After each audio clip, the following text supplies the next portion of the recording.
لا، قرآن جو ہے source of law, یعنی کہ اسی نے ہی اسلامک لا کو بنانے میں مدد کی قرآن نے. ٹھیک ہے، تو آپ نے یہاں پہ لکھنا ہے تو Quran is a complete guide for belief moral and laws. آپ نے بتانا ہے قرآن جو ہے انسان کی زندگی کے لیے ایک گائیڈنس ہے. جیسے کہ قرآن ہمیں یہ سکھاتا ہے کہ زندگی جینے کیسی ہے، ہمیں عمل کیسے کرنا چاہیے، لوگوں کے ساتھ ڈیل کیسے کرنا چاہیے، سارا کچھ ہمیں قرآن نے سکھایا. یعنی کہ قرآن ہمیں بلیف، یقین، مورلز، اخلاق کو مورلز کہتے ہیں، اور لاز، جتنے بھی لاز ہیں وہ سارا کچھ ہمیں قرآن نے بتایا. یعنی کہ قرآن ہمارے لیے ایک طرح کی گائیڈ بک کا کام کرتی ہے، ہم انسانوں کو آگاہ کرتی ہے کہ ہم لوگوں کو کیا کرنا چاہیے کیا نہیں. ٹھیک ہے.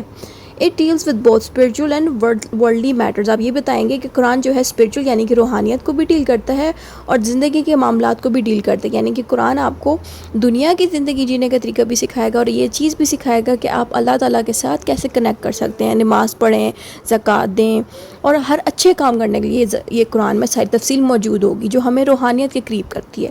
تو یہ ساری معاملات جو ہے قرآن کے اندر لکھے ہیں. یعنی کہ اسپریچول کا مطلب ہے کہ ہماری روح کنیکٹ ہوتی ہے جب ہم قرآن ریڈ کرتے ہیں. اس کے علاوہ جو ورلڈلی لائف ہے، یعنی کہ زندگی کے معاملات کیسے ہینڈل ہونے چاہیے، وہ بھی ہمیں قرآن ہی سکھاتا ہے. یہ پوائنٹس آپ نے دینے پھر بتانا ہے. It contains about 500 legal rules on topics like religious duties, family laws, business dealing and punishment. آپ بتائیں گے قرآن کے اندر کم سے کم 500 لاز موجود ہیں.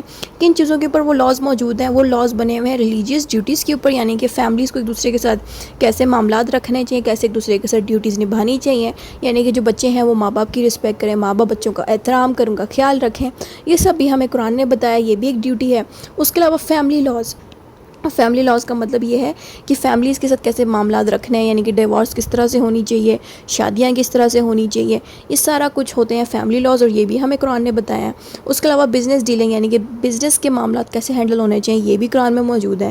اور بھی پنشمنٹس کے معاملات بھی اس میں موجود ہیں. یعنی کہ اگر کوئی چوری کرتا ہے یا کوئی زنا کرتا ہے یا کوئی بھی غلط چیز کرتا ہے تو اس انسان کے اوپر کون سی پنشمنٹ لگنی چاہیے، یہ بھی قرآن میں موجود ہے. تو اس طرح سے ہم نے لا کو جو ہے قرآن سے نکالا. اس کے علاوہ according to doctor Saeed Ramzan there are 228 laws in the Quran covering family, civil, penal, international, constitutional and economic matters. آپ نے ڈاکٹر سعید رمضان کا ریفرنس دینا ہے. یعنی کہ یہ جو ڈاکٹر ہیں ان کی کہہ لیں کہ یہ ایک اچھے کہہ لیں جن کے پاس اسلام کی اچھی نالج تھی. ٹھیک ہے. انہوں نے یہ دیکھا کہ قرآن کے اندر کم سے کم 228 لاز موجود ہیں جو کہ فیملی سے لے کے civil, penal, international, constitutional, economic matter, ہر معاملات کے اوپر وہ لاز بنے گئے ہیں. یعنی کہ ڈاکٹر سعید رمضان نے نوٹ کیا ہے کہ قرآن کے اندر اتنے لاز موجود ہیں. کیا پتہ اسے زیادہ ہوں، بٹ ڈاکٹر سعید رمضان نے ہائی لائٹ کیے 228 لاز جو کہ ان معاملات کے اوپر بنائے گئے ہیں آلریڈی قرآن کے اندر. ٹھیک ہے.